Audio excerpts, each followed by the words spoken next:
5장 31절부터 46절까지 말씀입니다.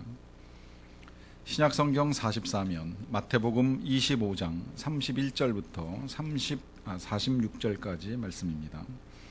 이 계시의 말씀을 제가 받들어 읽어드릴 때 살아계신 주님의 음성을 들으실 수 있기를 바랍니다. 인자가 자기 영광으로 모든 천사와 함께 올 때에 자기 영광의 보좌에 앉으리니 모든 민족을 그 앞에 모으고 각각 구분하기를 목자가 양과 염소를 구분하는 것 같이 하여 양은 그 오른편에 염소는 왼편에 두리라. 그때 임금이 그 오른편에 있는 자들에게 이르시되 내 아버지께 복받을 자들이여 나와 창세로부터 너희를 위하여 예비된 나라를 상속받으라. 내가 줄일 때에 너희가 먹을 것을 주었고 목마를 때에 마시게 하였고 나그네 되었을 때에 영접하였고 헐벗었을 때에 옷을 입혔고 병들었을 때에 돌보았고 옥에 갇혔을 때에 와서 보았느니라. 이에 의인들이 대답하여 이르되 주여 우리가 어느 때에 주께서 줄이신 것을 보고 음식을 대접하였으며 목마르신 것을 보고 마시게 하였나이까. 어느 때에 나그네 되신 것을 보고 영접하였으며 헐벗으신 것을 보고 옷 입혔나이까. 어느 때에 병드신 것이나 옥에 갇히신 것을 보고 가서 배웠나이까 하리니 임금이 대답하여 이르시되 내가 진실로 너희에게 이르노니 너희가 여기 내 형제 중에 지극히 작은 자 하나에게 한 것이 곧 내게 한 것이니라 하시고 또 왼편에 있는 자들에게 이르시되 저주를 받은 자들아 나를 떠나 마귀와 그 사자들을 위하여 예비된 영원한 불에 들어가라. 내가 줄일 때에 너희가 먹을 것을 주지 아니하였고 목마를 때에 마시게 하지 아니하였고 나그네 되었을 때에 영접하지 아니하였고 헐벗었을 때에 옷 입히지 아니하였고 병들었을 때에 옥에 갇혔을 때에 돌보지 아니하였느니라 하시니 그들도 대답하여 이르되 주여 우리가 어느 때에 주께서 줄이신 것이나 목마르신 것이나 나그네 되신 것이나 헐벗으신 것이나 병드신 것이나 옥에 갇힌 것을 보고 공양하지 아니하더이까. 이에 임금이 대답하여 이르시되 내가 진실로 너희에게 이르노니 이 지극히 작은 자 하나에게 하지 아니한 것이 곧 내게 하지 아니한 것이니라 하시리니 그들은 영벌에 의인들은 영생에 들어가리라 하시니라. 아멘. 최근에 주목을 끌었던 책 가운데 죽음이란 무엇인가라고 하는 제목의 책이 있습니다. 셸리 케이건이라고 하는 예일대 교수가 쓴 책입니다. 책 표지에 소개된 사진은 이 교수가 교탁 위에서 우리나라 사람들 주로 앉는 자세인 책상 다리를 하고 앉아서 강의를 하는 그림이 실려 있습니다. 참 독특하기도 하고 또 이 제가 지금 12월 한 달 동안 이 마지막 순간과 관련된 메시지를 계속 전하고 있기 때문에 도움이 될까 싶어서 책을 사려고 하던 차에 때마침 이 교수와 관련된 인터뷰 기사가 신문에 실렸습니다. 그래서 그 기사를 먼저 읽어가는 과정 중에 이분이 어떤 생각을 가지고 있는가라고 하는 것을 볼 수 있게 되었습니다. 그분은 철학자이기 때문에 철학적인 관점에서 죽음을 접근을 합니다. 그런데 이제 문제는 그는 이제 영혼의 존재를 인정하지 않습니다. 그리고 영생을 선물이 아니라 형벌이라고 생각을 합니다. 영혼의 존재를 인정하지 아니하는 사람에게 있어서 영생은 선물이 아니라 형벌이라고 생각하는 것이 틀리지 않습니다. 왜냐하면 영혼의 존재를 인정하지 아니하고 살아가는 사람은 이제 일생이 끝나면 영원한 형벌, 영원한 고통 가운데 살아야 하기 때문입니다. 우리가 먼저 주의해야 될 것이 있습니다. 실제하는 것이 내가 부정한다라고 해서 없어지는 것은 아니라고 하는 사실입니다. 예를 들면 이제 어렸을 때 미국을 가보기 전에 미국이 있다라고 하는 이야기를 듣습니다. 미국이란 나라 우리가 어렸을 때는 되게 살기 좋은 나라로 인식이 되어 왔습니다. 자, 미국에 대한 이야기들을 들으면서 내가 가보지 않았다라고 해서 미국은 존재하지 않는다고 부정한다고 한들 미국이 없어지는 건 분명히 아니라고 하는 사실입니다. 마찬가지로 천국과 지옥은 분명히 실제하는데 이 실제하는 천국과 지옥을 부정한다고 해서 천국과 지옥이 없어지는 것은 아닙니다. 예수님은 이와 관련된 말씀을 여러 번 하셨습니다. 심지어 예수님의 길을 예비하러 왔던 세례 요한도 그가 메시지를 전할 때의 핵심은 예수님께서 이제 우리를 인도하시게 될 이 천국에 가기 위하여 필요한 것이 있다는 메시지였습니다. 그래서 그는 이제 압축해서 비유하기를 타작마당에서 예수님이 키를 들고 심판을 하고 계시는데 알곡은 모아서 곡간에 드릴 것이고 쭉정이는 모아서 불에 태울 것이라고 말씀을 합니다. 이 말씀은 결국 천국에 갈 사람들, 성도들은 천국에 들이실 것이고 지옥에 갈 사람들은 모아서 불타는 지옥에 넣으실 수밖에 없다는 것입니다.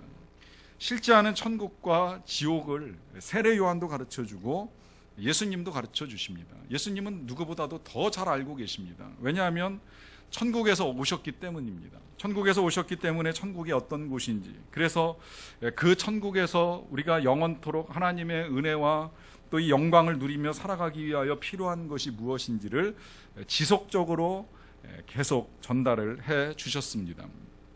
그러므로 내가 본 적이 없다고, 또 그곳에 갔다 와본 사람이 없는 것 같다고 생각이 되어서 내가 부정한다고 천국이 없어지는 것은 아니라고 하는 사실입니다. 그러므로 우리는 준비를 해야 됩니다. 존재하는 것을 없다고 부정하고 사랑할 일이 아니라 때가 되면 우리가 마지막 순간을 맞이하게 될 것이라고 하는 것을 알아야 됩니다. 그리고 그때 주님 앞에 서게 됐을 때에 남겨야 될 것을 준비해야 됩니다. 그리고 주님이 우리를 칭찬하실 것에 대한 소망을 가지고 살아가야 합니다. 주님은 계속 이걸 지금 우리에게 가르쳐주고 있습니다. 여러 가지 비유들을 통해서. 지난주에는 우리가 열문화의 비유를 보았습니다. 열문화를 받았던 종들 중에 칭찬받은 종들이 있고 책망을 받은 종들이 있습니다. 여러분, 과연 우리는 어떠해야 될까요? 우리에게 있어서 먼저 필요한 것은 이 주님께로부터 칭찬받고자 하는 열망을 갖는 일입니다. 이 칭찬이라고 하는 것을 이제 성경은 다른 말로 상급이라고 표현을 하기도 하고요. 또 다른 말로는 면류관이라고 표현을 하기도 합니다. 이 면류관, 이 상급이나 칭찬에 대한 갈망함이 우리 안에 있어야 된다라고 하는 것입니다. 왜 이러한 것이 우리에게 필요한가 했을 때 예수님께서 요한계시록에서 7교회를 책망하실 때 그중에서 특별히 라오디게아 교회를 책망하신 말씀을 보면 이렇습니다. 너희는 덥지도 않고 차지도 않다. 그러므로 내가 너희를 토하여 내치리라. 이 덥지도 않고 차지도 않다라고 하는 말씀이 달리 이제 풀자면 열정도 없고 냉정도 없다는 거예요. 열정이라고 하는 건 정말 불같이 타오르는 열심을 가지고 일을 하는 것도 아니고, 혹 냉정도 없다라고 하는 것은 하나님을 알려고 하는 차분한 지성도 가지지 못함으로 인하여서 물에 물 탄 듯 술에 술 탄 듯 살아가고 있는 그리스도인들을 향한 책망이었습니다. 왜 그들이 그런 열정을 잃어버리게 될까요? 이걸 거꾸로 생각을 해보면 그들은 장차 받게 될 하나님 나라에서의 면류관에 대한 소망을 잃어버렸기 때문입니다. 우리가 성경에서 사도 바울을 최고의 열정의 사역자로 꼽습니다. 그 열정이 어디에서 나오는가라고 하는 것을 살펴보게 되면 그가 남겼던 편지 가운데 일생을 마치고 마지막 세상 떠나기 직전에 썼던 마지막 편지의 마지막 부분에서 하는 고백을 보면 알 수 있습니다. 그는 디모데후서 4장 마지막 부분에 이런 고백을 합니다.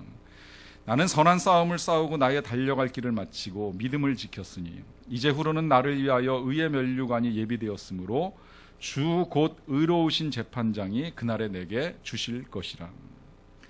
사도 바울이 회심을 하고 난 이후로부터 마지막 하나님의 나라에 들어갈 때까지 한결같은 열정으로 달려갈 수 있었던 이유는 그는 주님 앞에 서게 될 날을 사모했기 때문입니다.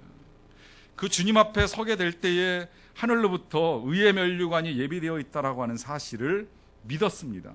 그 이유는 예수님이 그렇게 말씀하셨기 때문입니다. 그래서 그 면류관을 사모하며 한결같은 열정을 가지고 달려갑니다. 우리에게 이러한 열정이 필요합니다. 이 면류관을 소망하는 열정이 필요합니다. 이 면류관이라고 하는 것은 원래 이제 올림픽 경기에서 유래가 된 것이죠. 경기를 잘 치르는 선수에게 주는 영광스러운 관입니다. 우리가 그 4년에 한 번씩 열리는 올림픽이 끝날 때쯤 되면 이제 특별히 두드러지고 칭찬을 받는 선수들이 있는 것을 보게 됩니다. 금메달을 따는 선수, 그가 걸어온 고난의 여정을 보여주지요. 지난 2012년 런던 올림픽에서는 우리나라 선수들 중에 특별히 양학선 선수가 주목을 많이 받았습니다. 비닐하우스에서 살면서 라면도 제대로 못 먹고 훈련을 받았다고 하는 그의 여러 가지 형편들이 그냥 다 노출이 되었습니다. 나중에 금메달 따고 나서 이제 그런 일들이 드러나니까 뭐 라면을 죽을 때까지 공급하겠다라고 하는 라면 업체도 나올 정도로 그가 그러한 환경과 상황 속에서 그 일을 해낸 것에 대해서 아주 칭찬들을 많이 했습니다. 자, 이와 같은 형편과 사정 속에서 금메달을 목표로 해서 달려나가는 사람들이 칭찬을 받습니다.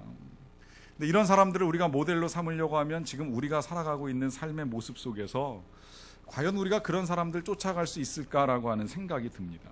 그런 사람들이야말로 정말 세계 수십억 중에 한 사람 금메달을 따는 특정한 인들이지, 우리가 그와 같은 면류관을 얻기 위하여 우리는 쫓아갈 수 없다라고 하는 생각이 더 먼저 마음속에 들어오게 됩니다. 하지만 최근에 이제 몇몇 선생님들의 이야기를 보면 우리가 이제 이런 기사들을 볼 수 있습니다. 최근에 서울 양천구의 양서중학교 선생님들이 신문에 났습니다. 그들은 월급에서 5,000원, 10,000원씩 기부한 돈으로 아침을 먹지 못하고 학교를 등교하는 저소득층 학생들에게 아침밥을 도시락으로 먹이는 일을 해왔습니다. 이제 그게 어느새 한 2,000명, 기니스로 따지면 한 52만 끼를 지금까지 계속 먹여왔다는 것입니다.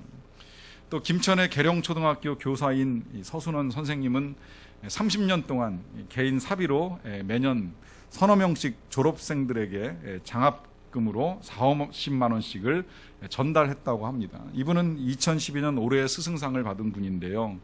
장학금 전달만 한 게 아니에요. 이 학교 이제 전근 갈 때마다 그 학교에 문예반이 없으면 문예반 만들고, 또 그 학교에 교지 만드는 일 시작해주고, 또 학생들이 글쓰기에 흥미를 가질 수 있도록 도와주는 일도 소홀히 하지 아니하였습니다. 이제 은퇴한 3~4년 남았는데 은퇴한 이후에도 계속해서 아이들에게 글쓰기를 가르쳐주는 일을 할 수 있었으면 좋겠다는 소망도 이야기합니다. 자, 이런 일은 크고 대단한 일은 분명히 아닙니다. 그렇지만 세상에서 분명히 칭찬을 받고 그들의 이야기가 우리의 귀에도 들려집니다. 그렇지만 이와 같은 일들은 천국에서도 아주 귀한 일로 여겨지는 일이라고 하는 것입니다.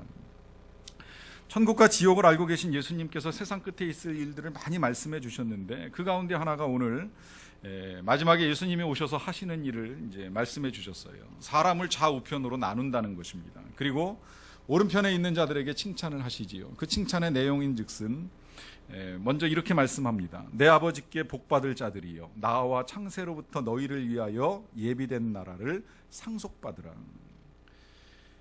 이렇게 칭찬하시는 이유는 예수님께서 말씀하시기를, 너희는 내가 배고플 때 먹을 거 주었고, 목마를 때 마실 거 주었고, 헐벗었을 때 입을 거 주었고, 또 감옥에 있을 때에 찾아왔었고, 병들었을 때에 돌보아 주었기 때문이라고 말씀합니다. 사람들이 의아해하죠. 우리가 언제 주님한테 그런 거 한 적 있습니까? 그러자 예수님이 대답하시죠. 내가 진실로 너희에게 이르노니 너희가 여기 내 형제 중에 지극히 작은 자 하나에게 한 것이 곧 내게 한 것이니라. 반면에 왼편에 있는 사람들을 향해서는 책망을 하십니다. 저주를 받은 자들아, 나를 떠나 마귀와 그 사자들을 위하여 예비한 영원한 불에 들어가라. 이렇게 책망하시는 이유도 똑같아요. 배고플 때 먹을 거 안 주었고, 목마를 때 마실 거 안 주었고, 헐벗었을 때 입을 거 안 주었고, 내가 병들었을 때 돌보아 주지 않았다고 말씀합니다. 변명도 똑같지요.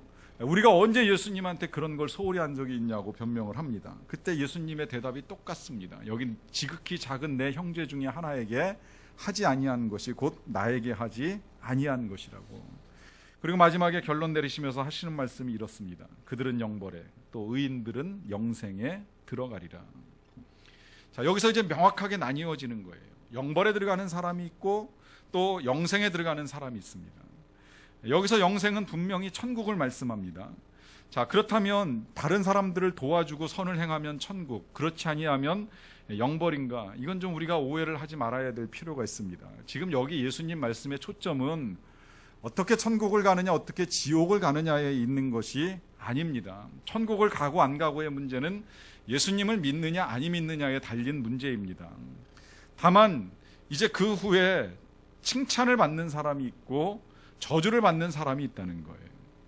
하늘의 상을 받는 사람이 있고 책망을 받는 사람이 있습니다.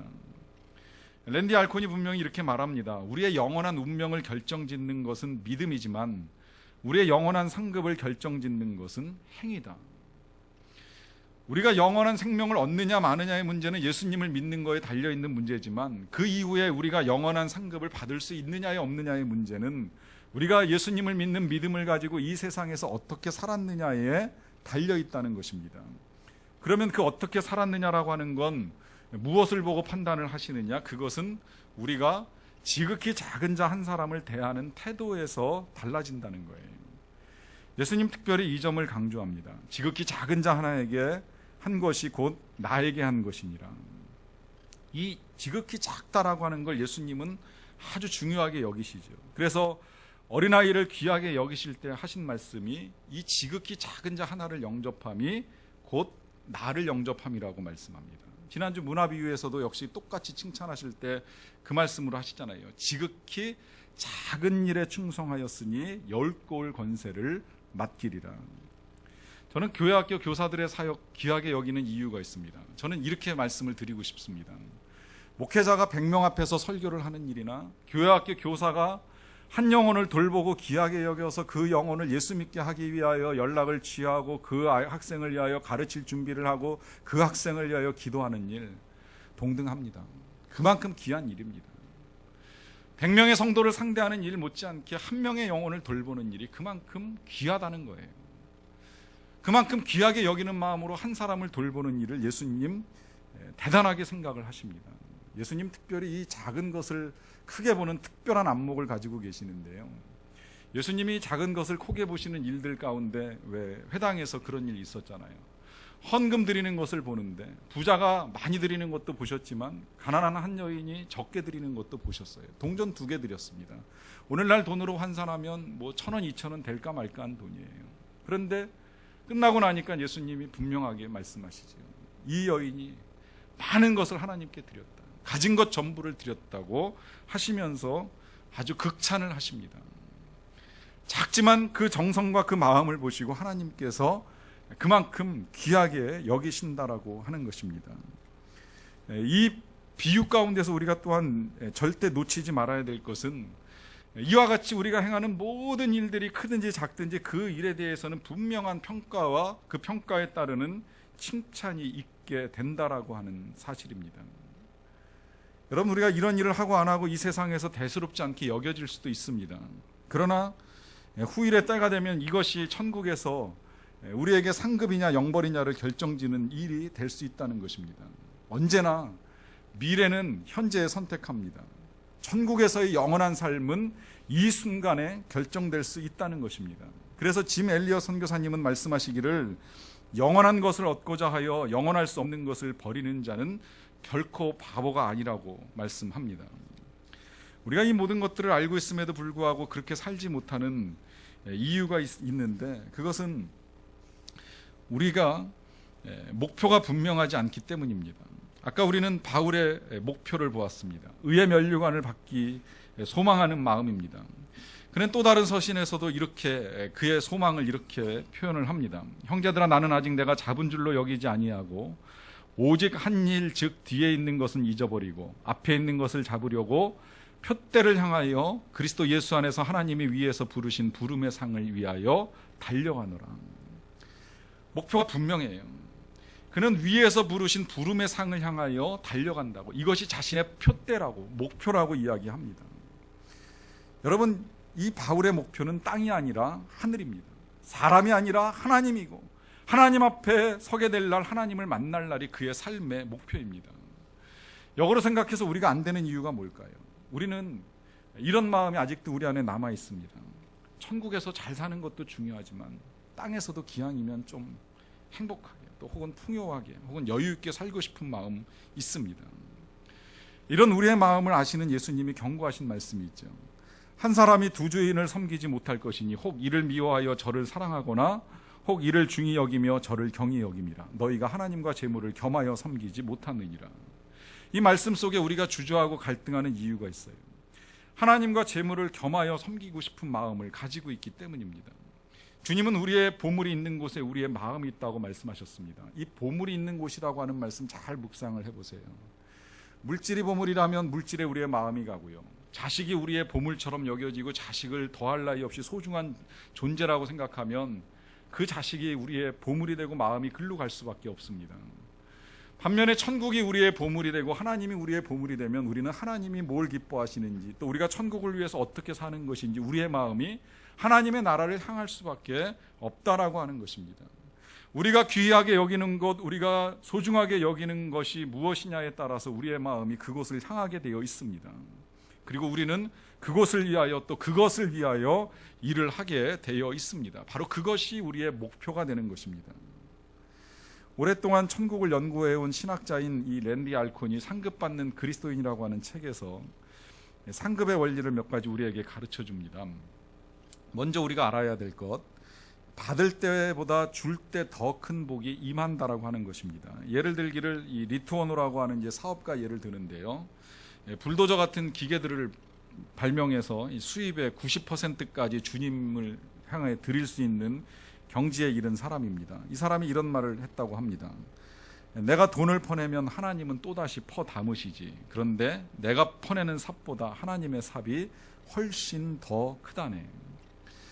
두 번째 상급의 원리는 그렇습니다. 지금 투자하면 훗날 더 크게 받는다는 것입니다. 여러분, 이런 가정을 좀 한번 가지고 여러분들이 선택을 해보십시오. 오늘 아마 여러분 요새 연말연시 성탄도 가까워 돈 쓸 일 많은데 누가 여러분들에게 마음껏 쓰라고 그냥 공돈 100만 원을 지금 드린다고 상상을 해보십시오. 직접 드렸으면 좋겠지만 그렇게 못하는 걸 좀 양해하시고요. 자, 오늘 100만 원을 드립니다. 어떻게 쓸지 아마 여러 가지 생각들이 여러분들의 머릿속에 있으리라고 여겨집니다. 자, 그런데 만약에 여러분들이 오늘 그 돈 100만 원 받는 거를 거절하시고 1년만 참으시면 내년 이맘때에 1억 원을 드리겠습니다. 어떤 선택을 하시겠습니까? 그래도 지금 당장 100만 원이 더 급하다. 그러실 수도 있다고 생각을 합니다. 또 정말 내년에 1억 원 줄까? 이런 생각이 마음속에 들 수도 있습니다. 왜냐하면 지금 우리 살고 있는 세상 되게 불확실하거든요. 경기가 어떻게 변할지, 또 정말 1년 뒤에 약속했던 것들을 제대로 받을 수는 있을지 없을지, 이런 의심과 더불어서 마음에 혼란이 생기면 정말 둘 중에 하나 선택할 수 있다면 오늘 당장 나에게 100만 원을 달라고 말할 수 있는 분들도 계십니다. 하지만 그건 이 세상의 일이고요. 천국에서 약속된 것이 공수표로 우리에게 돌아오는 일은 절대 일어나지 않습니다. 하나님께서 약속하시고 예수님이 분명히 확증시켜준 이 일들이 우리 안에서 성취되지 못한다라고 하는 것은 우리의 의심일 뿐이지 하나님의 말씀은 변하지가 않습니다. 이와 같이 오늘 100만 원을 포기하더라도 1년 뒤에 1억 원을 받을 것으로 생각하는 것이 바로 지금 투자하면 훗날 크게 받는다라고 하는 상급의 원리를 우리의 삶에 적용시켜 나가는 것입니다. 이와 더불어서 이어지는 상급의 세 번째 원리는 하나님께서 우리에게 영원한 상급을 주신다는 것인데, 이건 이렇게 생각을 하셔야 돼요. 조금 전에 말씀드린 것처럼 오늘 100만 원 받을 것이냐, 1년 뒤에 1억 원 받을 것이냐, 더 나아가서 오늘 100만 원 받을 것이냐, 1년 뒤부터 매 해마다 지속적으로 1년에 한 번씩 1억 원씩 받을 것이냐, 어떤 선택을 하시겠습니까? 여러분, 오늘 선택하는 100만 원은 이 순간에 끝나는 것입니다. 그러나 1년 뒤에 선택하는 것들은 영원히 지속되는 것이라면 당연히 우리의 선택이 어느 방향으로 가야 되느냐라고 하는 건 그만큼 자명해진다라고 하는 것입니다. 상급의 원리 가운데 또 알아야 될 중요한 원리가 하나 있는데요. 그것은 이 상급이라고 하는 것이 예수님을 섬기는 정당한 동기라고 하는 것입니다. 결코 불순한 욕망이 아니라고 가르쳐 줍니다.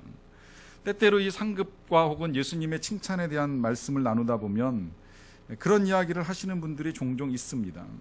치사하게 상 받기 위해서 일하지는 않는다. 상 받기 위해서 신앙생활을 하느냐. 어떻게 보면 되게 겸손한 것 같고 정말 익명으로 하나님을 잘 섬기는 사람처럼 그렇게 보여질 수 있습니다. 마음을 비운 것처럼 그렇게 느껴지죠. 만약에 정말 그런 생각이라면 이 땅에서 상 받고 뭐 그것 때문에 귀한 직분을 얻고 하는 이 모든 일들에 마음 비우시는 거, 그건 좋다고 생각을 합니다. 그렇다고 할지라도 천국의 상급까지 포기하는 건 절대 옳다고 말할 수 없습니다. 왜냐하면 예수님이 그렇게 말씀하신 것이기 때문입니다. 천국의 상급을 소망하며 이 땅을 살아갈 것에 대해서 당부를 하셨습니다. 여러분, 다시 한번 잘 생각을 해보세요. 우리가 교회 학교에서도 어린 자녀들을 가르칠 때 때때로 상을 주고 가르치는 일들이 있습니다. 이번에 우리 교회가 특별 새벽 기도회 조금 길게 합니다. 아이들하고 한 16일 정도 이제 하게 되는데, 길지만 꾸준히 참석하는 아이들에게 선물을 줄까 하는 이제 의논을 지금 교역자들하고 하고 있습니다. 기특하잖아요. 이 아이들이 그 이른 새벽에 매일같이 부모님들과 함께 나와서 새벽 기도를 한다라고 하는 건 제가 봐도 기특한 일이고 부모님들도 대단하다고 생각하실 거라고 여겨집니다. 여러분, 이것이 이 교역자의 마음이고 부모의 마음인데 하나님 마음이 다를까요? 하나님께서 하나님을 사랑해가지고 이 세상에서 작은 자들을 섬기고 작은 일에 충성하고 열심을 다하여 섬긴 자들을 보시는 하나님의 마음이 어떠하실까요? 분명히 하나님도 똑같이 귀하다고 기특하다고 잘했다고 칭찬하시는 마음이 가득하실 것입니다. 그 마음을 가지고 하나님이 정말 어마어마한 상들을 예비하고 계시는데 나는 그딴 거 필요 없어. 이건 하나님의 상급만 무시하는 것이 아니라 하나님 자신을 무시하는 행위가 되는 겁니다. 하나님이 주시겠다고 약속하시고 주겠다고 하는 열망을 가지고 계시는데 그걸 거절하는 행위는 결코 겸손하다고 볼 수 없기 때문입니다. 그러하기 때문에 이 천국에서의 상급을 받기를 열망하는 것은 욕망이 아니에요. 거룩한 열망입니다. 이 거룩한 열망은 어떻게 보면 이 땅에서의 삶을 포기하는 것처럼 보이지만 그것 또한 이 땅에서의 삶을 포기하는 것이 아니라 이것이야말로 이 땅에서 우리의 삶을 가장 잘 살도록 만들어 나가는 방법입니다. 우리나라는 이 표현이 잘못돼 가지고 잘 산다 못 산다의 문제가 빈부의 문제로만 직결이 돼 버렸어요. 그래서 부유하면 잘 산다, 가난하면 못 산다 이런 표현을 쉽게 사용을 하는데요. 정확하게 보면 부유하게 사는 게 잘 사는 것이 아닙니다. 그냥 부할 뿐이에요. 가난하다고 인생을 못 사는 건 절대 아니에요. 가난해도 얼마든지 잘 사는 인생을 만들어 갈 수 있습니다. 그 가난해도 잘 사는 인생은 오늘 주님이 말씀하신 것처럼 하늘의 상급을 바라보고 하늘의 칭찬을 바라보고 살아가는 인생입니다. 반면에 넉넉함에도 불구하고 말씀하신 대로 나눌 수도 없고 섬길 수도 없다면 그는 부유한지는 모르겠지만 결코 잘 사는 인생이라고 칭찬을 받을 수가 없다라고 하는 것입니다. 그러하기 때문에 이 상급에 대한 열망을 가지고 살아가는 것은 우리가 이 세상에서 보다 더 사람답게 또 그리스도인답게 살아가는 인생을 결정짓는 요인이 되는 것입니다. 저는 목회를 하는 중에 만났던 여러분들 중에 그렇게 살다가 세상을 떠난 분이 한 분 계십니다. 우리 교회가 세워질 때부터 함께 와서 봉사도 하셨고요. 또 2010년 연말까지 함께 열심히 사역을 하신 분입니다. 지난 봄에 갑작스럽게 세상을 떠나셨어요. 되게 열심히 사셨습니다. 일도 열심히 했고요. 또 퇴근하고 돌아오면 애하고 놀아주는 일도 하고 그리고 밤늦게까지 또 혼자 하던 공부를 하다가 어느 날 밤 갑자기 정말 심장마비로 세상을 떠났습니다. 아무하고도 아무런 인사도 제대로 나누지 못하고 그냥 갑자기 세상을 떠난 거예요. 그분이 떠나시고 나서 장례식장에 가서 저도 위로 예배를 함께 드리고 돌아왔습니다. 말씀을 준비하는 중에 제가 실은 이분에 대한 생각을 12월 달 말씀 준비하면서 여러 번 생각을 했어요. 계속 생각이 되는 이유는 이분이야말로 준비하는 인생이었습니다. 마지막 순간을 준비하고 주님 만날 날을 준비했어요. 교회가 세워질 때 교회를 위해서 헌금도 드렸지만 또 되게 제가 놀랬던 것은 그 무렵에 아이의 돌잔치가 있었는데 돌잔치 하고 나서 받은 축의금 전부를 다시 다 모아가지고 또 교회를 위해서 드렸습니다. 시간 나는 대로 봉사를 하는 거예요. 기회만 나면 와서 유치부 교사로 중고등부 교사로 섬기는 일도 마다하지 않고 또 다시 돌아간 교회에서도 또 계속해서 봉사를 합니다. 늘 일주일 내 피곤한 인생으로 살아가지만 늘 밝게 섬기는 모습 보여주었습니다. 떠나보낸 가족들이 힘들고 슬프다는 것을 알고 있습니다. 하지만 분명한 건 그는 남겨야 될 것을 준비한 인생입니다. 언제 하나님께서 부르실지를 모르지만 그 하나님께서 부르실 때에 나아갈 준비를 하면서 이 일생을 멋지게 정말 잘 살다가 세상을 떠났습니다. 하나님 앞에서 엄청난 칭찬과 상급을 받고 누리고 있으리라고 확신을 합니다. 근데 생각해 보니까 이 일이 하늘에서만 받는 영광과 칭찬이 아니더라고요. 해마다 이제 그를 아는 사람들은 추모를 할 것입니다. 또 이와 같이 때도 아니지만 기억하는 일들이 일어나게 될 것입니다. 그러면 아무도 그를 비난하지 않습니다. 정말 대단한 사람이었고 정말 멋있는 사람이었고 훌륭하게 인생을 살았던 사람이라고 우리는 그렇게 그가 행한 선한 일들을 기억을 하게 됩니다. 여러분, 우리도 언제 어떻게 우리의 마지막 순간을 맞이하게 될지 아무도 모릅니다. 주님이 말씀하신 것처럼 오늘 밤에라도 하나님께서 우리의 영혼을 도로 찾으시겠다라고 하실 수도 있습니다. 그렇다면 이제 우리가 준비해야 될 것은 주님께 칭찬받을 일들입니다. 이제라도 지극히 작은 자를 돌아보고 하늘의 보화를 쌓는 일을 통하여서 주님 앞에서 잘했다고 칭찬받는 삶을 살 수 있는 저와 여러분들이 다 되시기를 간절히 바랍니다. 기도하시겠습니다. 사랑과 은혜의 아버지 하나님, 우리가 이 세상에 살다 보니까 너무 분주하고 바쁘고 마음을 뺏기는 일들이 많아서 하나님을 바라보지 못하고 하늘을 바라보지 못하고 하나님께서 예배하고 계신 상급을 바라보지 못하고 살아왔음을 고백합니다. 다시금 말씀을 통하여 깨우쳐 주셨사오니 땅에서 살지만 하늘에 속한 자인 것을 잊지 않게 하여 주시옵소서. 시이 사라질 유한한 이 땅의 것들에 마음 뺏기지 않도록 도와주시고 영원히 살게 될 천국의 것들을 준비하며 살아갈 수 있는 인생이 되게 하여 주시옵소서.